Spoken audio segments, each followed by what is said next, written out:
এক নজরে সিহাসিত্তাহ সংকলনের সময়কাল।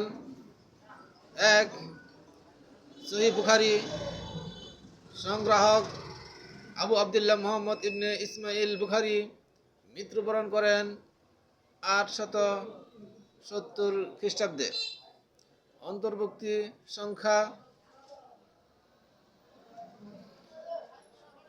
7275 হাদিস। 2, সহিহ মুসলিম, সংগ্রাহক মুসলিম ইবনে হাজ্জাজ, মৃত্যুবরণ করেন 875 খ্রিস্টাব্দে। অন্তর্ভুক্তি সংখ্যা 9200টি হাদিস। 3, সুনানে আবি দাউদ, সংগ্রাহক আবু দাউদ, মৃত 888 খ্রিস্টাব্দে। অন্তর্ভুক্তি সংখ্যা 5184টি হাদিস।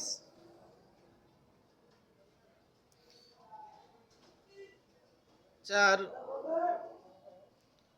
সুনানে নাসাই, সংগ্রাহক নাসাই, মৃত 915 খ্রিস্টাব্দে। অন্তর্ভুক্তি সংখ্যা 5758টি হাদিস। 5, সুনানে তিরমিজি, সংগ্রাহক মুহাম্মদ ইবনে ঈসা আত-তিরমিজি, মৃত্যুবরণ করেন 892 খ্রিস্টাব্দে। অন্তর্ভুক্তি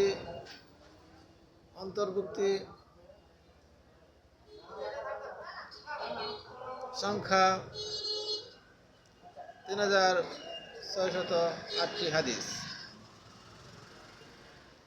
6, সুনানে ইবনে মাজাহ, সংগ্রাহক ইবনে মাজাহ, মৃত 887 খ্রিস্টাব্দে। অন্তর্ভুক্তির সংখ্যা 4341টি হাদিস। আমি এই কুতুবুস সিত্তাহ হাদিস গ্রন্থের এক নজরে তাদের কিছু কথাবার্তা বললাম, যে কারণে সিয়াসিত্তা আলী রাসূল সাল্লাল্লাহু আলাইহি সাল্লাম হতে খুব বেশি হাদিস উল্লেখ হয়নি। এই অনুচ্ছেদে বর্ণিত সমস্যার সমাধান বা আলোচ্য বিষয়ে উত্তরটা অনেক ইতিপূর্বেই চলে এসেছে। আমরা দেখিয়েছি উমাইয়া বংশের শাসনকাল, উমাইয়া বংশের শাসকরা কীভাবে আল্লাহর রাসূল সাল্লাল্লাহু আলাইহি সাল্লাম আহলে বায়াতের আলাইহিস সালামের সঙ্গে আচরণ করেছে এবং কোন কৌশলে তাদের নিকট হতে রাষ্ট্র ক্ষমতা ছিনিয়ে নিয়েছে ও তাদেরকে হত্যা করিয়াছে। কাজেই উমাইয়া বংশের লোকেরা আহলে বায়াত আলাইহিস সালাম হাদিসের মূল্যায়ন করবে না এবং সেগুলো গুরুত্ব দিবে না, এটি স্বাভাবিক। মুয়াবিয়া, সেলিম, ইয়াজিদ, আপনারা জানেন কারবালার প্রান্তরে নিজের সৈন্য কর্তৃক আহলে বায়াতের সদস্যদেরকে কীভাবে শাহাদাত বরণ, কীভাবে হত্যা করা হয়েছিল, কীভাবে তারা শহীদ হয়েছিল। তারা যে এলমে হাদিসের খেদমত করিয়াছে, তাদের সময়কালে হাদিস যে সংগৃহীত হয়েছে, এখানে আহলে বায়াতের হাদিস সংখ্যা এই জন্যই কমের দিকে, কারণ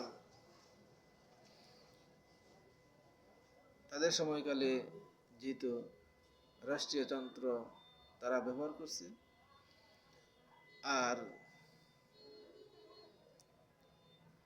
আল্লাহ তাআলা আমাদেরকে সৃষ্টি করছেন আল্লাহ তাআলার আনুগত্য করার জন্য। আতিউ আল্লাহ ওয়া আতিউ রাসূল ওয়া উলিল আমরি মিনকুম, আল্লাহর আনুগত্য করো, রাসূলের আনুগত্য করো, এবং তাদের মধ্যে যারা অভিভাবক আহলে বায়াত তাদের আনুগত্য করার কথা বলা হয়েছে। যাই হোক, আল্লাহ তাআলা আমাদেরকে পবিত্র কোরআন সুন্নাহ অনুযায়ী চলার তৌফিক দান করুন। আল্লাহ তাআলা আমাদের সৃষ্টি করছেন আশরাফুল মাখলুকাত হিসাবে, সৃষ্টি সেরা জীব হিসাবে, আল্লাহর হুকুম অনুযায়ী চলার জন্য, আহলে বায়াতকে মহব্বত করার জন্য, রাসূল সাল্লাল্লাহু আলাইহি ওয়াসাল্লামকে সবচেয়ে বেশি মহব্বত করার জন্য।